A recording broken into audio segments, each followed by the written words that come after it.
Come on in, come on in. We will be getting started in about 2 minutes. Hey, Keith, good to see you.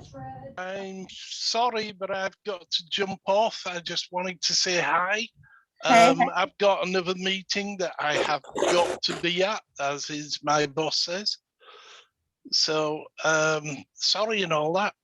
well, we're glad you came in, and we'll make sure you get the recording. Thank you, ma'am. Take care. See you soon. Bye. Bye.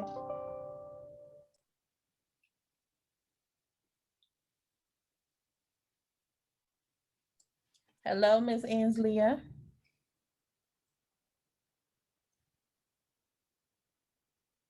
You're on mute.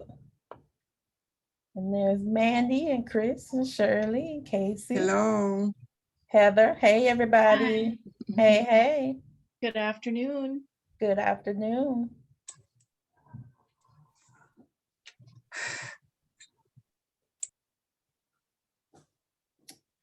All righty. So we're going to get started in about 1 minute.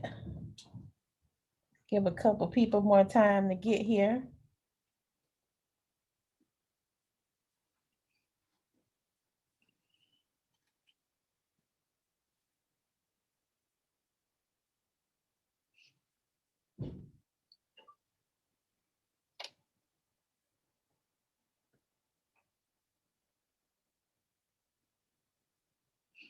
Hey, hey, Shirley. All right, so we'll go ahead and get started. And then as people come in, I'll let them in because I'm going to turn it over to the capable hands of Trisetta. But I'm LaShawn Gordon. I get the privilege of being the program director here at UPHS. And last week we had a wonderful training with Miss Trisetta Alexander, who is a productivity coach. Many of you all, if you weren't here last week, you probably will remember her from the UPHS conference. She's worked with us the last 2 years, and she is also one of the co-chairs for our UPHS faith-based task force. So she is close family, and we work with her all the time. I'm going to turn it over to her because she has a hour-long packed session for us, and we don't want to miss any of it. So Trisetta, take it away. Well, thank you, LaShawn. Thank you. So glad to have the opportunity to come back before you all this week. So this is kind of like part 2 from last week. Last week we talked about time management.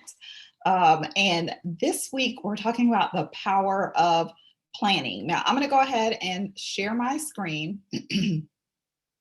And normally I like to have a little handout for you all to be able to take notes. Are you able to see my screen? I just want to make sure that we're good. Someone give me a thumbs up or something. LaShawn, can you see?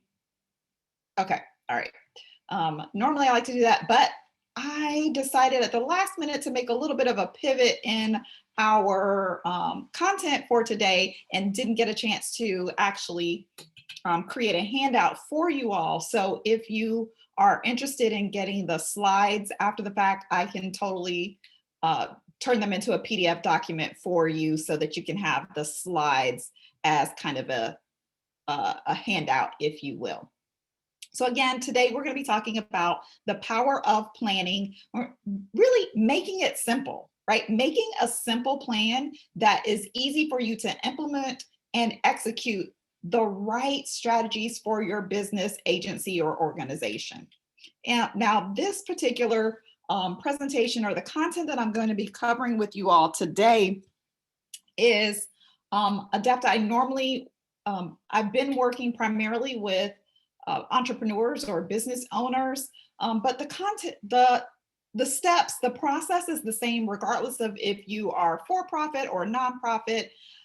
So some of the examples or some of the information that you see in my presentation may be specifically related to revenue generation, but I will make sure to relate it back to you as a nonprofit organization. So a little bit about me. What I get paid to do is really to help executives, managers, business owners build a more profitable business or organization by maximizing their time, their energy, and their focus. So in other words, what I do is help you not have to buy into that whole mindset of hustling and grinding in order to be highly successful. You can be successful without the hustle and without the grind. But in order to do that, you need to have a strategic plan. Thus, why we're talking about the power of planning today. So what qualifies me? I'm not going to go through this whole list, but I do have over 25 years of experience in operations management,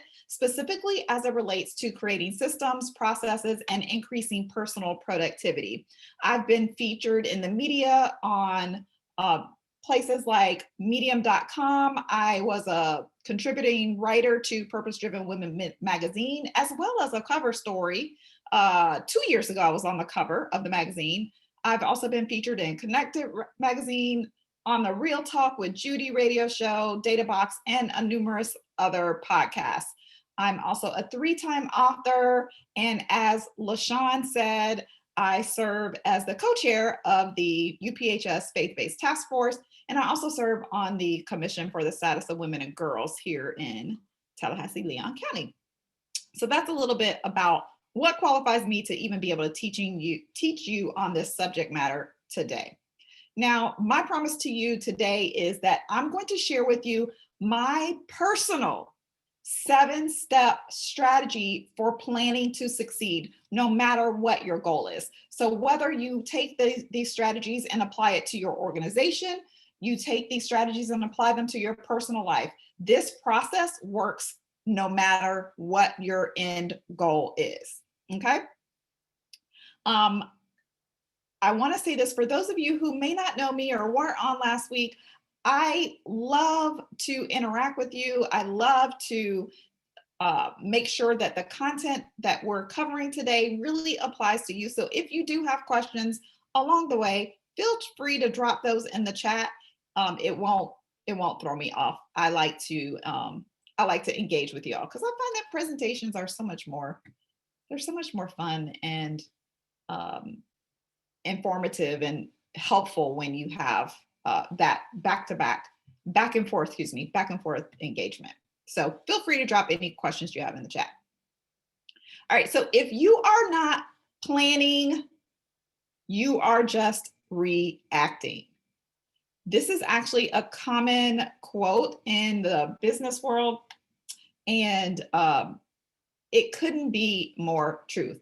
The question really is, are you going to react or plan?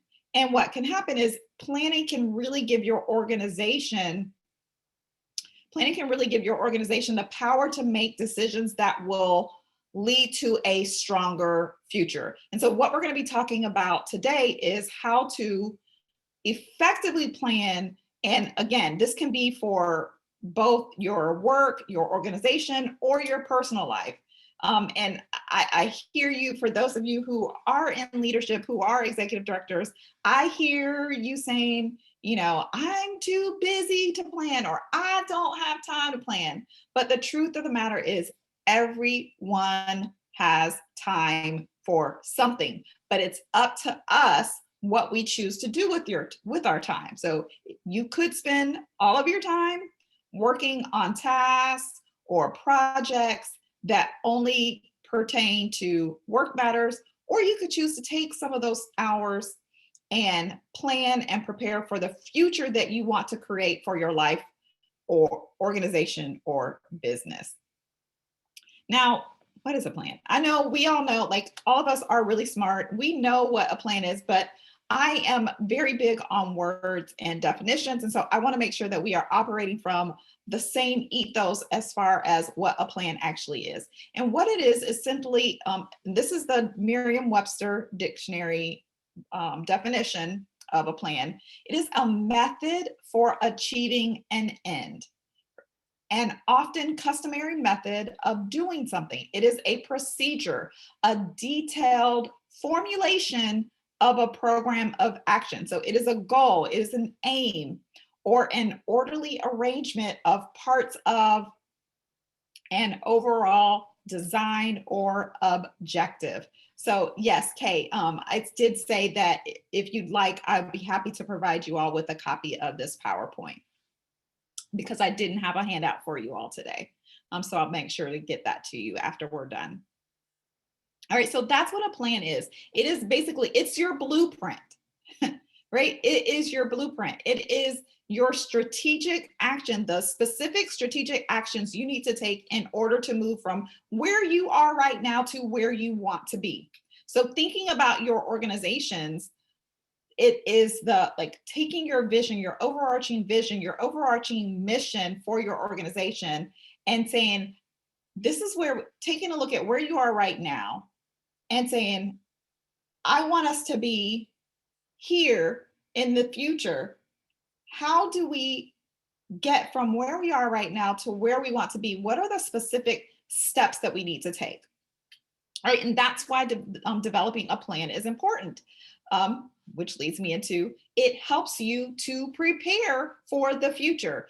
It also helps you to manage your time efficiently, because when you have a plan, then you know specifically what it is that you need to do in order to drive the results, as well as it can also help you to identify things that aren't really aligning with where you're going, so that you can push those off, so that you can either delete those or delegate them to someone else.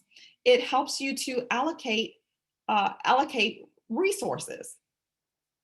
So if you don't create a plan for where you're wanting to go, then how will you know how much resources you need? One of the examples that I like to use when I teach just general goal setting and planning is, let's say we were going to go on a road trip somewhere, and we've decided we're in Tallahassee right now, and we want to drive cross country to LA.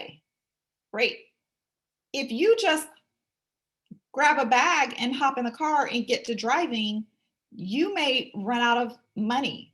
You may run out of clothes.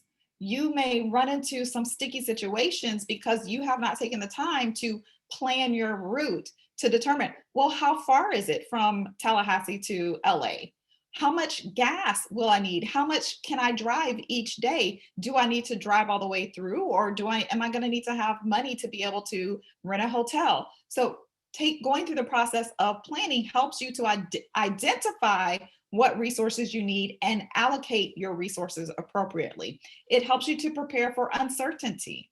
It also gives you a timeline by planning out, taking that road trip example. All right, we know we have X number of miles between Tallahassee and LA. How many miles do I want to drive each day? And that will help you to determine how long it's going to take you to get from Tallahassee to LA, approximately. It helps you to track your progress along the way. It can also help you to grow your existing business or programs and services. It also fosters confidence. When you know what you need to do, then you can move confidently. When you're unsure of what it is that you need to do, if you're unsure of the specific steps that you need to take in order to move in the direction you're trying to go, then you won't go confidently, or you might hold back in taking the steps that you need to do because you're uncertain, you're unsure. So let's talk about, how in the world do you actually create a successful plan? Now, like I said at the offset, this is something that I typically teach to entrepreneurs. So this is my signature 7-step process to planning.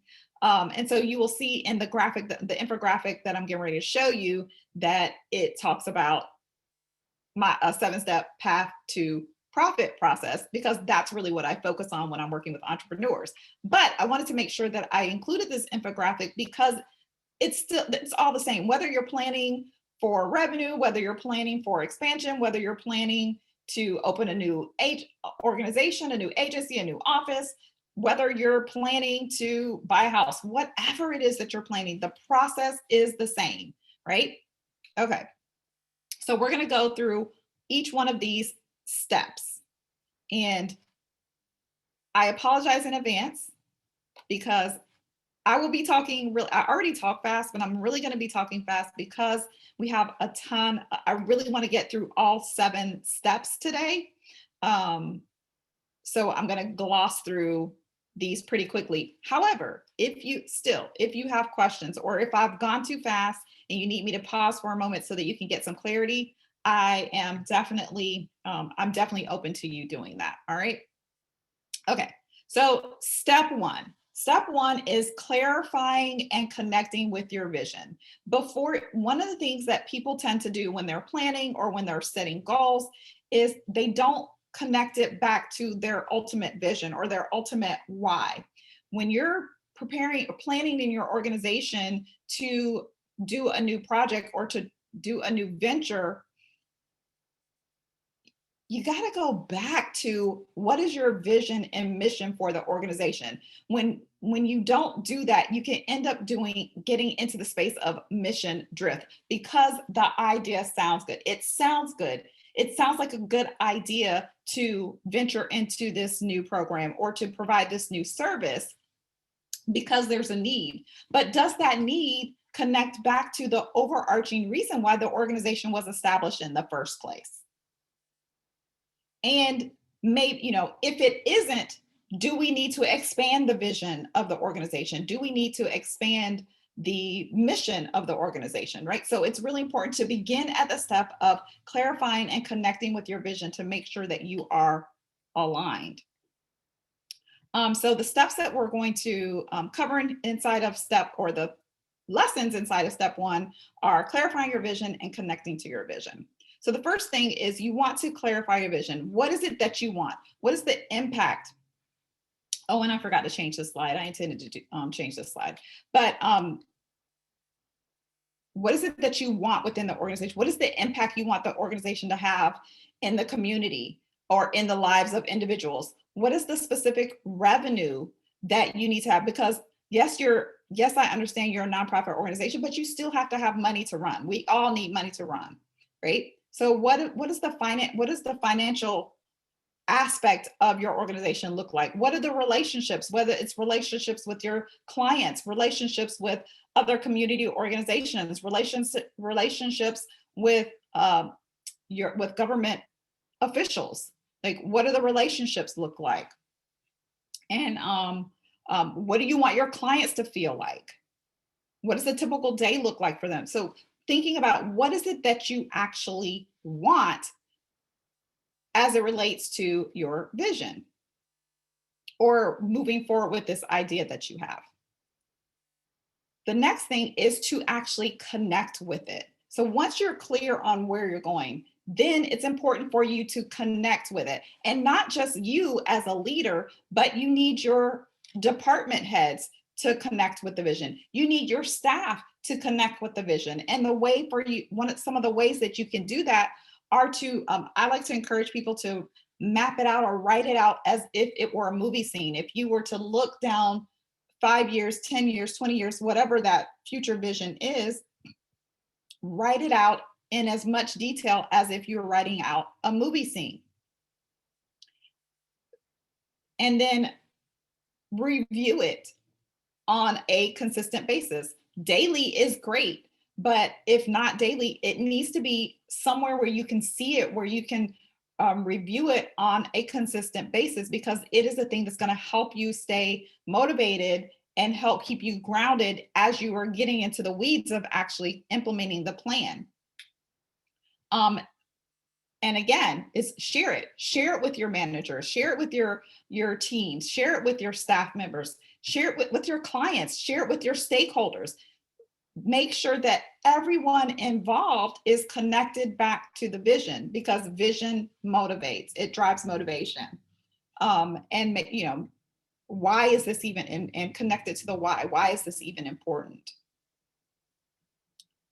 The second step in the process is to prioritize and align. And the lessons inside of this step are to identify and establish priorities, as well as align with your priorities and your vision. So the first one is identifying and establishing priorities. Now, when it comes to your organization, these are just some examples of priority areas. It does not by no means does this encompass everything that could be a priority. These are just a few examples. So it might be your customer or client experience that's a priority for you. It may be your employees, talking about recruitment, retention, employee development, career tracking them, right? So what is it, what is it around your employees? Your operations. Maybe your priority is to really solidify or strengthen your organization's operations, making sure that you have a standardized operating procedure manual, really having your systems and your processes documented so that it is easy to train new people coming in, or so that there is consistency in the way services are delivered. Maybe it is marketing, making sure that maybe you do a really great job with your client experience, but hardly anybody knows that you exist. It could be the financial growth of your organization. It could be being a leader in your industry or in your market. It could be the impact that you're having on the community, or it could be innovation and creativity, really to be, what's the word I'm looking for?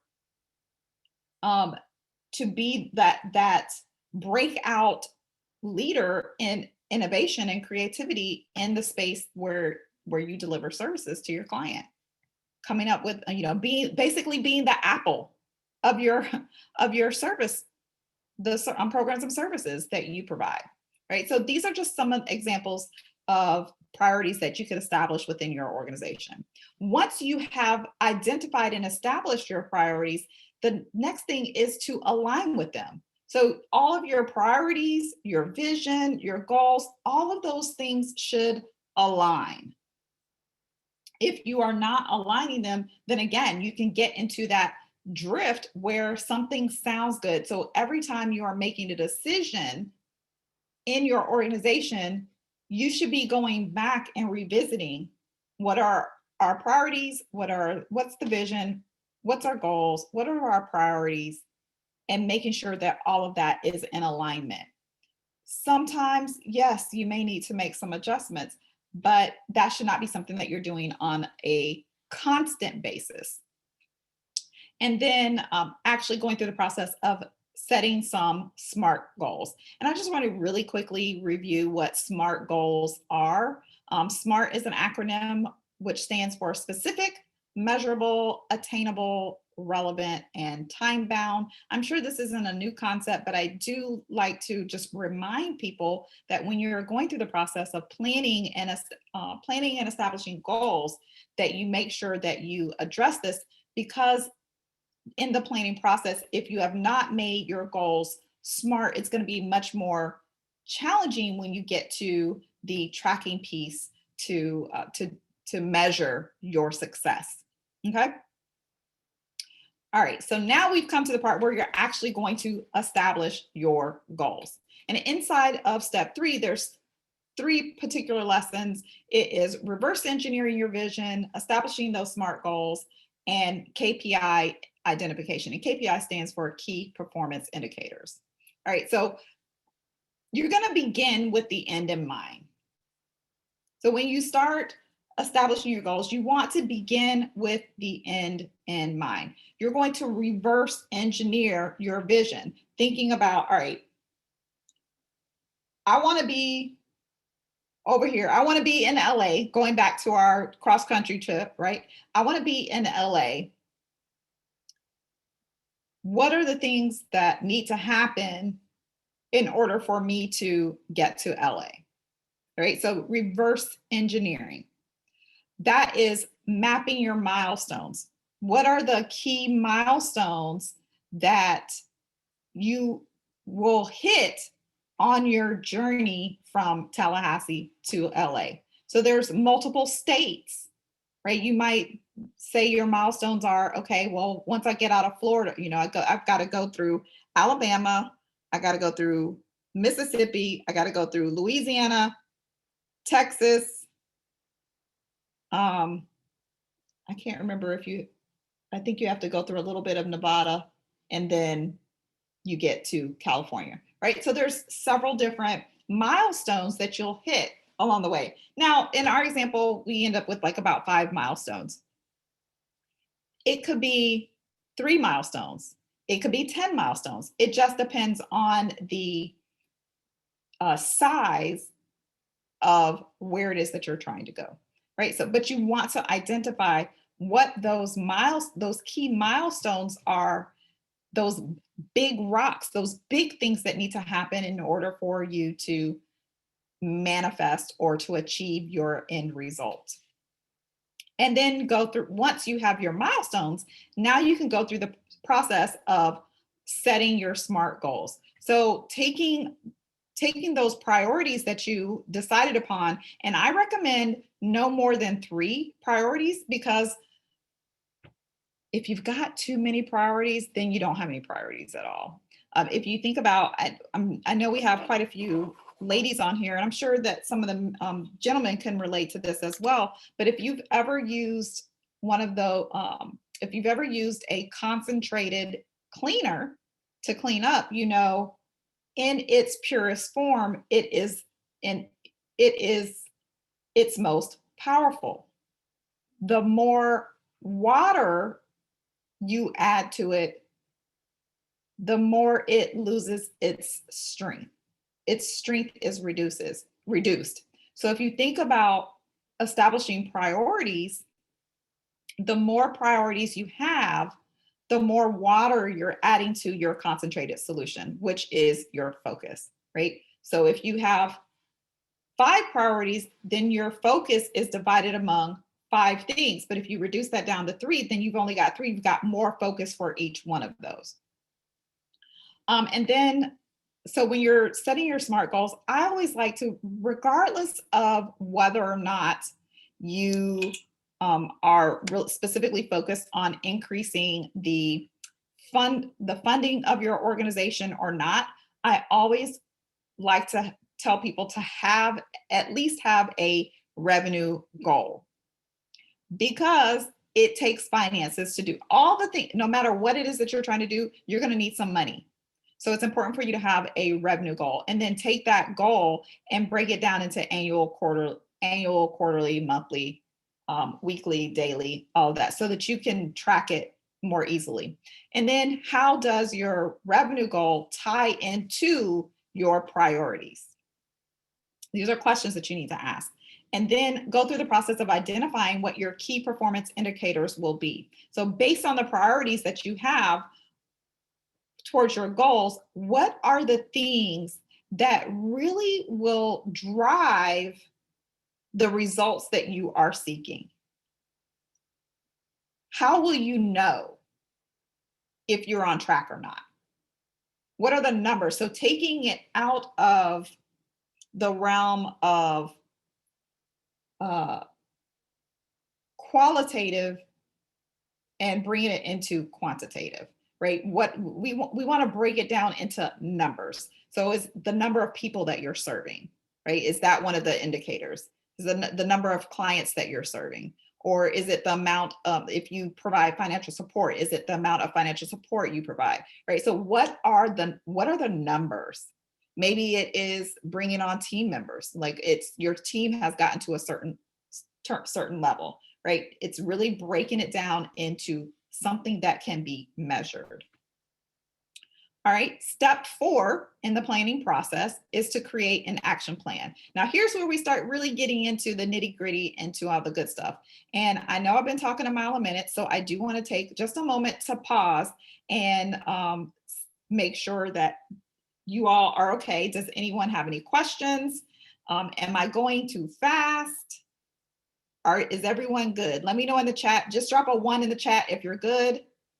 And drop a 2 if you need me to pause for a moment to ask a question or anything. Okay. All right. I see the rolls running. 1's rolling in. Okay. Awesome. Okay. So now, so inside of step 4, there's a few lessons. There's 3 lessons that we want to go through. And the 3rd lesson is just a part 1, right? So lesson 1 is breaking down goals. Lesson 2 is planning for roadblocks. And then in lesson 3 is decide and do. So we're going to be talking about the Eisenhower matrix. So when you're breaking down your goal, there's kind of 4 different stages or areas that you need to address It's number one is the timing. You need to address objectives, creating a task list, and then setting your activity goals. So let's talk about the timing.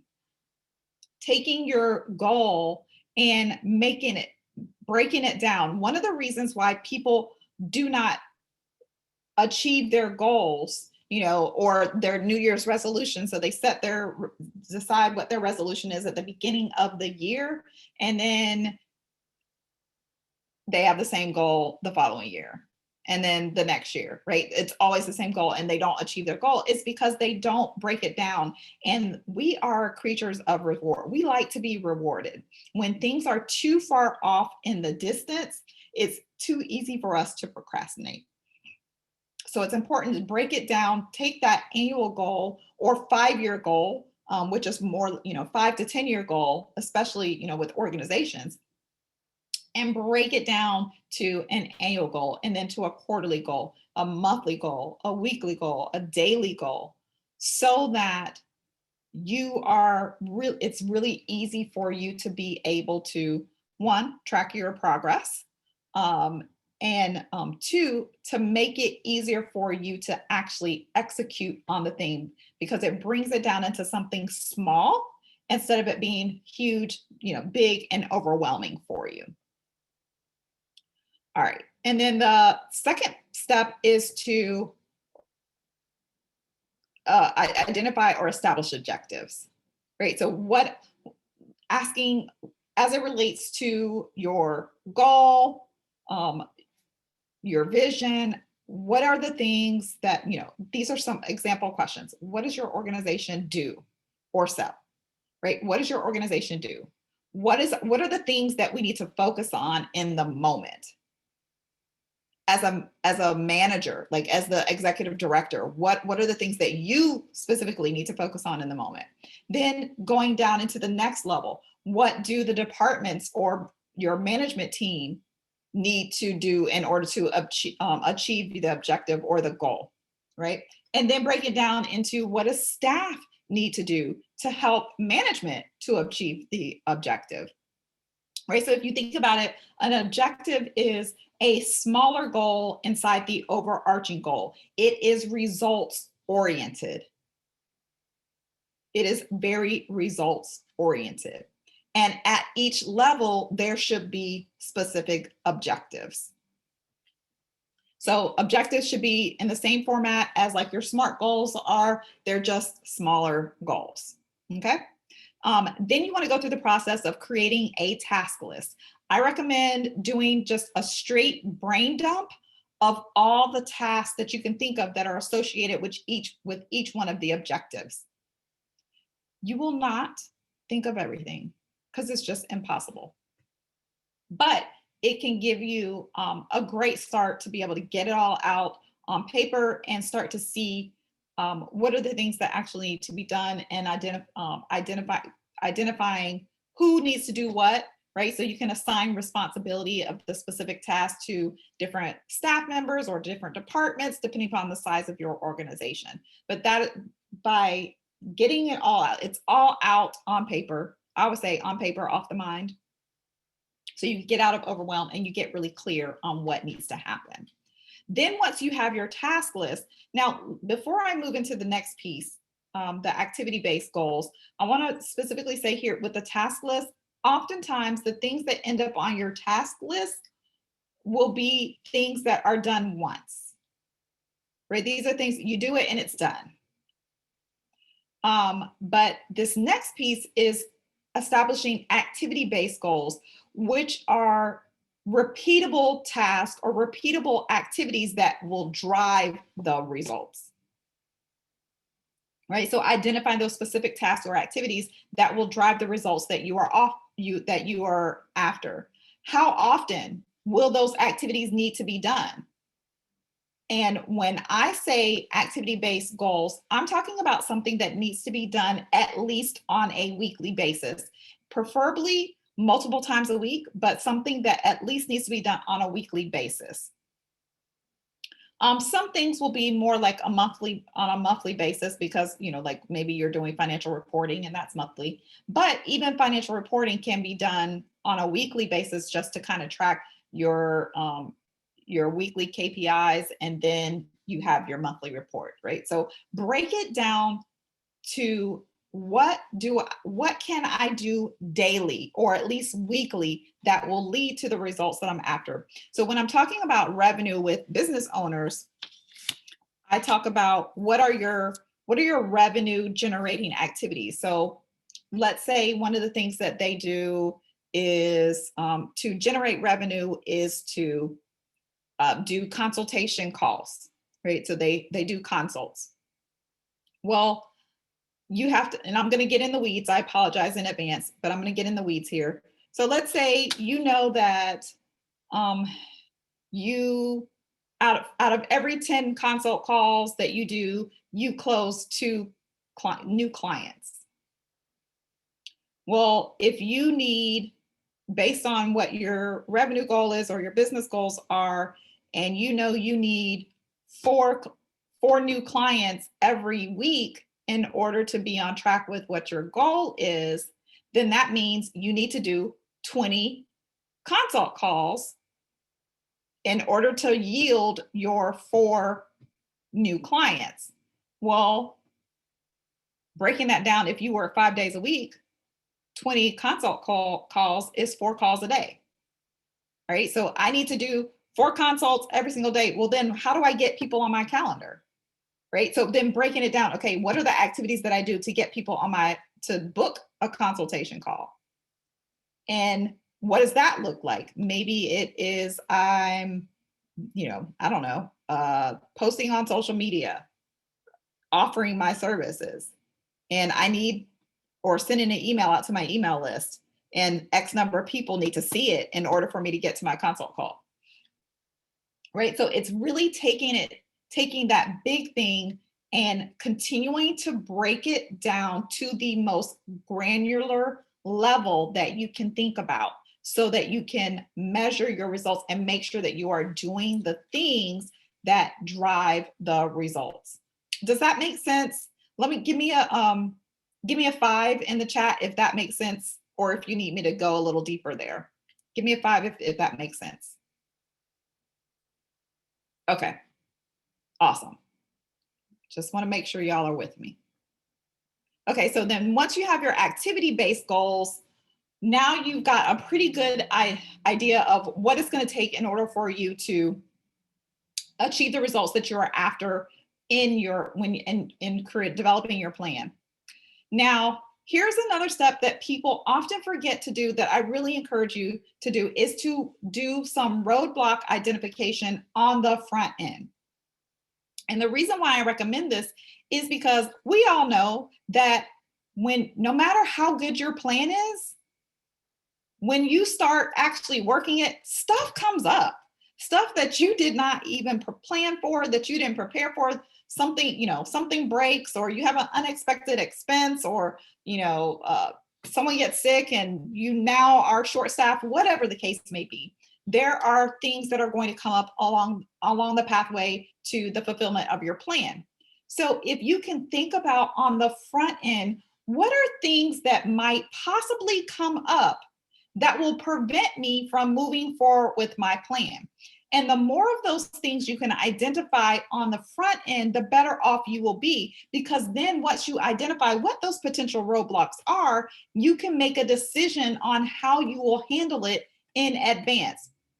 We make much better decisions when we are not in a pressure situation than we do when we are under pressure. So by making that decision in advance, you avoid having yourself being interjected into that particular situation and being under pressure and having to make a decision that may not necessarily be the best decision, right? Because when when the pressure is on, a lot of times we'll make a decision based on what's going to get us out of the situation the fastest, not necessarily what's going to be the best option. So go through this process of brainstorming those potential roadblocks and then making a decision on how you will handle it if that situation comes up. If it never comes up, then no big. But if it does, you will have saved yourself some time, at least a good bit of time and the stress as well. And you cannot, let me just say this, you cannot plan for everything. There may still be things that come up that were just completely unexpected, but at least you have covered the majority of the things that that could possibly come up. So when you're making decisions, I want to go through really quickly. How many of you are familiar with the Eisenhower matrix? Have you ever heard of the Eisenhower matrix? Just put a Y or an N, yeah, for yes or no in the chat. So with the Eisenhower matrix, I like to use this. I see a couple N's. Okay. I like to use this framework for decision making or just for planning and period, because what happens is, well, let me explain what it is first. So this, as you can see, it's broken up into 4 different quadrants: do, decide, delegate, and delete. And on the left side, you have on the lower quadrant is not important, the upper quadrant is important. And then on the bottom of the matrix, you have on the left quadrant urgent and the right quadrant not urgent. So what you do is go through the process of asking the question, what do I need to, when it comes to the specific task, is this something that is important or not important? And is it urgent or not urgent, right? So that is how this was, and then you make a decision on how to handle the task based on where it fall, which quadrant it falls into. Now I have another spin that I put on this same format as it relates to preparing to pursue any goal, is to think about what are the things that I need in order, in the confines of my goal, what are the things that I need to do, and making a list. What do I need to do? And then what are the things that I need to decide? What decisions do I need to make as it relates to this goal or this plan? Maybe I need to decide on, maybe there's purchases that you need to make. Maybe there's assignment of responsibility that you need to make, right? So what are the decisions that relate to this? And then what do I need to delegate? You know, do I need to pull some things off of my plate and delegate to my team in order for me to be able to focus on this new project? And then, like, what are the things that I need to delete? What are the things that I need to get rid of? Maybe there's things that you can just completely just say, you know what, this is not even profitable. And when I say profitable, I don't necessarily mean just financially, but it's just, I'll say it this way, it's not a great use of our resources. So maybe we need to delete this altogether. Maybe we need to discontinue this program. We're not having the participation. Where, you know, and it's you eating up our staff resources to provide services to a very low threshold of people, right? So maybe we need to delete, or we need to end a particular program, right? So that's my spin on it. So you do, the first part is the do and decide, right? So in this first part of the planning, you need, what are the things that we're doing? What are the things that we need to do? What are the things that we need to decide? Now, in step 5, getting into step 5, and you're crafting your success setup, now is when we start getting into that lower quadrant, the lower 2 quadrants of the Eisenhower matrix in my modified version. Okay. So this is what, like, specifically, what are the mindsets? What are the habits? What are the, what support, what accountability do you need in order for you to be successful, right? What do I need to delete?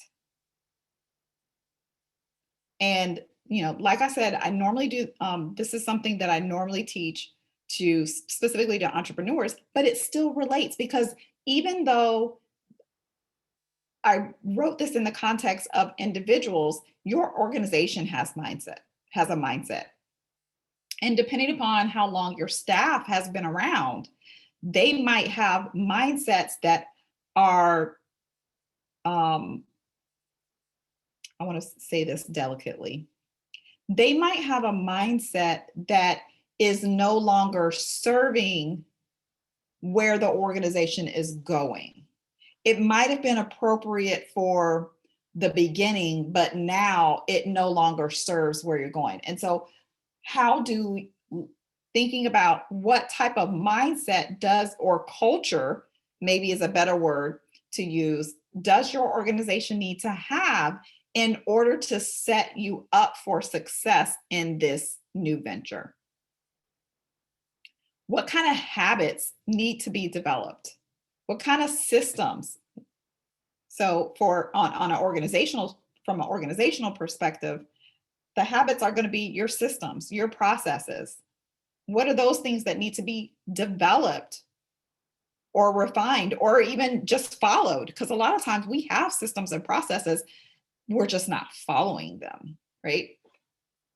And then what type of support and accountability do you need in order to be successful? What kind of support do you need from your board? What kind of support do you need from the community? What kind of support do you need from your partners? How will you hold people accountable? Because accountability is crucial to your success. If you can't hold people's feet to the fire to get things done, it's going to be challenging for you to actually achieve your goals, to actually manifest that vision. Okay. And then step 6 is success tracking. So when it comes to success tracking, this is just a really basic tracker, but it illustrates the point that I want to make, is making sure that each activity is tracked, especially if it's, if you've got it on a daily basis, track it daily. Going back to our sales call things, because it's a really simple example. If I need to make 4 sales calls every day, or have 4 consults every day, how many did I do on Monday?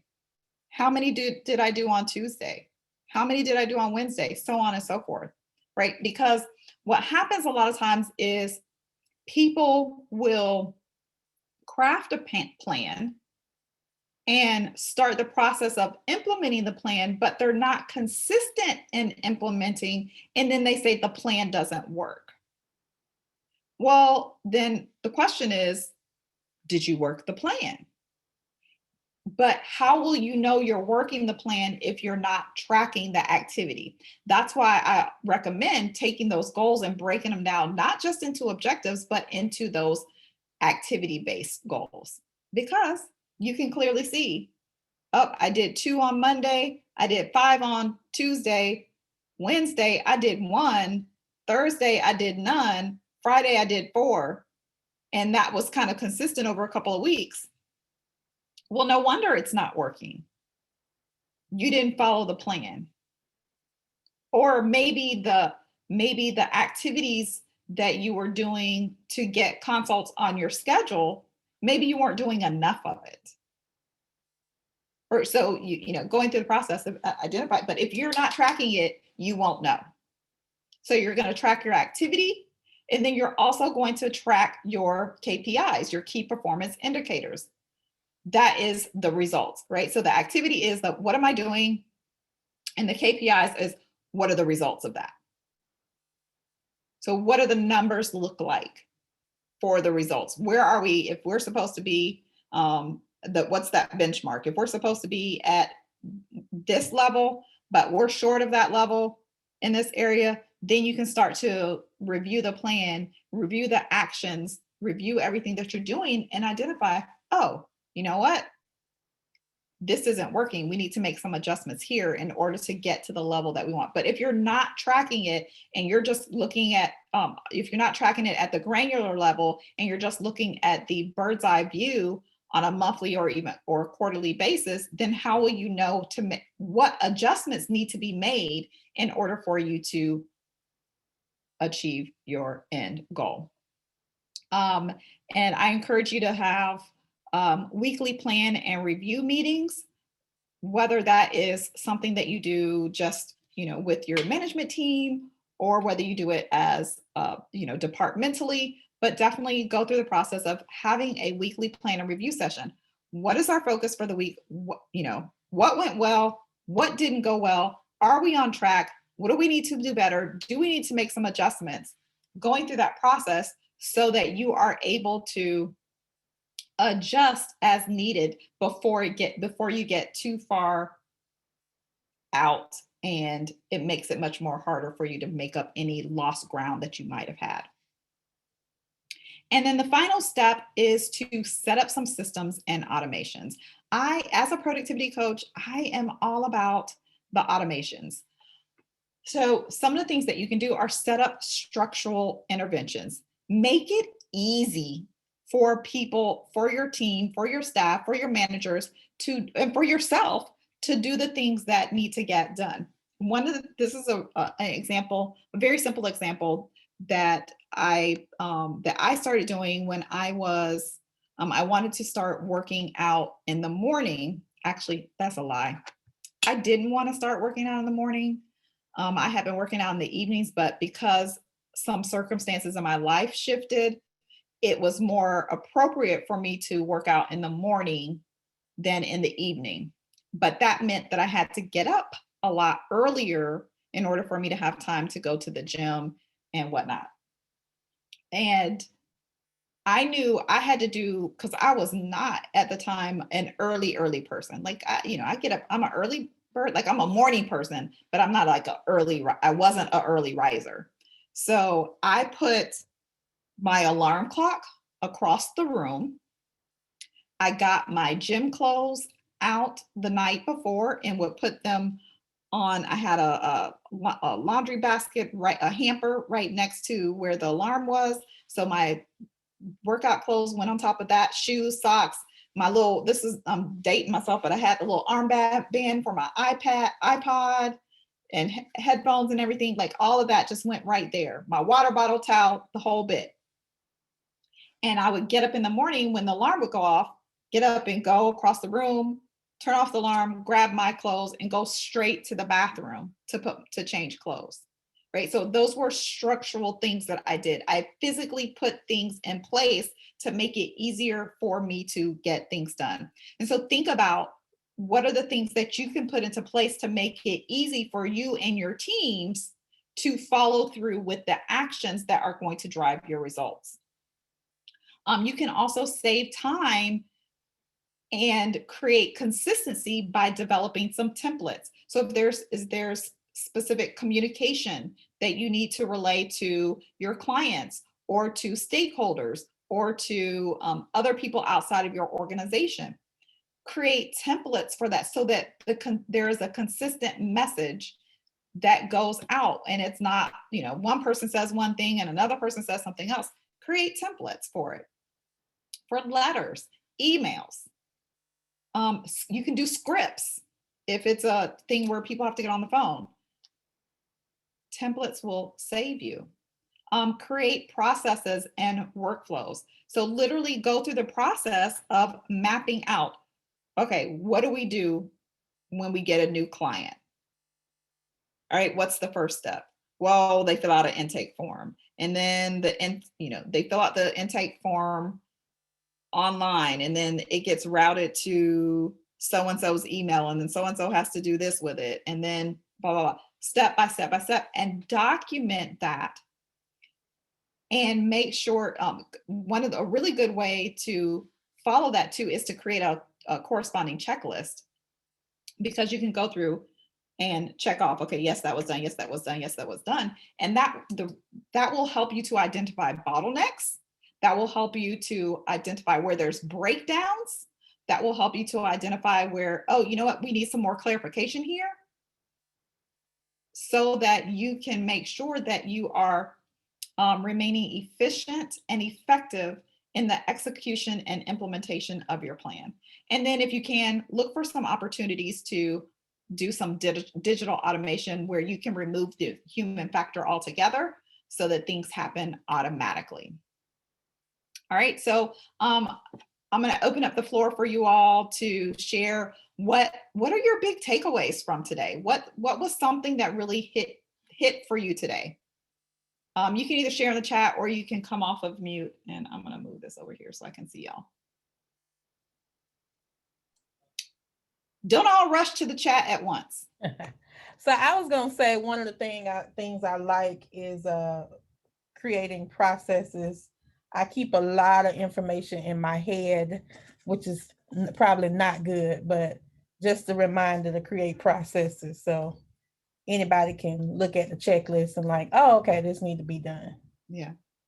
You know, and one of the things about that too is when you start to expand or bring in new staff, or you have a staff member that leaves, if you have the processes written out, it makes it so much easier on you or whoever it is that's going to be training that person, because because it's already mapped out, and you don't have to worry about you know, someone who's been around for eons leaving and taking all their knowledge base with them. Mm-hmm. All right. So Shirley says accountability and tracking success. Yes. Listen, that success tracking, that's a game changer. That is a game changer. Breaking it down into those daily action steps, or at least weekly action steps, can really help you to stay on track and know whether or not, you know, because our memory, no matter how good your memory is, we don't remember every single day. You know, heck, half the time I can't remember what I ate yesterday or for breakfast. So I can't imagine trying to remember how many sales calls I made last week or 2 weeks ago. Right. So by tracking it, writing it down, having some sort of system, whether it's in a spreadsheet or a physical piece of paper. Another little hack that I liked, that I recommend for tracking like that, is if it's something that you have to do a certain number of something, you can even get like a little cup and put paper clips in it, and you move the paper clips from one cup to another cup. And so that helps you to see throughout the day that, you know, yes, I did the number of whatever it is that I needed to do. Anyone else have any key takeaways? And I'm going to put my contact information up. I would love to connect with you. Shoot me an email, or follow me on social. Did you have something else, LaShawn? That was me. Judy. But I don't think I really heard of the Eisenhower matrix. Mm-hmm. And so as you went through there explaining that, it just made a lot of sense. And it seemed like I really enjoyed the whole presentation. I took like, I don't know, let me see, I got 10 pages of notes.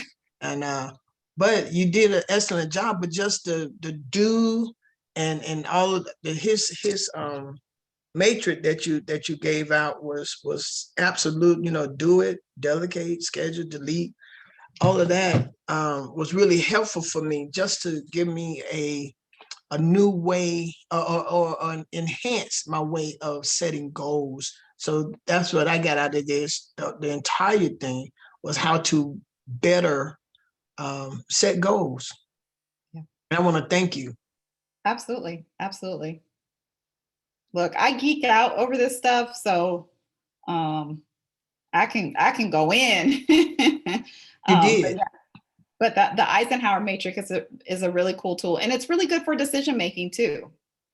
You know, if you're deciding on what you need to do, if you're one of those people who has a lot to do, a lot on your to-do list, and you can go through that process and say, all right, looking at each one of the tasks and evaluating, is it important? Is it not important, urgent or not urgent, and really putting them into those quadrants, and then saying, okay, I'm going to go ahead and do these things. I'm going to put the things that are in the decide quadrant, I'm going to put those on my schedule to do at a later time. You know, the things that I can pass to my team members or to family members, it doesn't matter. And then, you know, the last one is like, just forget those altogether. So awesome. Well, we want to thank everybody for joining us. I see the comments in the chat. Tricetta is amazing, and this is what she does. Like she really geeks out on this stuff, talking about processes. And if you saw her planner, it probably would make your head hurt. So Look, here it is. yeah, that's see, My color-coded system. but reach out to her. She does have a couple of slots available. She has done some coaching with some of our member agencies, some of the executive directors, and they are really benefiting from that. And so she has a couple slots open. So if this is something that you and your team can benefit from, definitely reach out to her. If you're needing the recording, send me an email separately and we will make sure we get that to you, and it'll be updated on our social media and YouTube channel pretty soon. You all be safe. The floodgates open once, look like they may open again today. So be safe if you have to go out, and we will see you soon.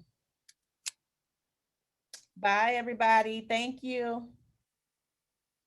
Bye.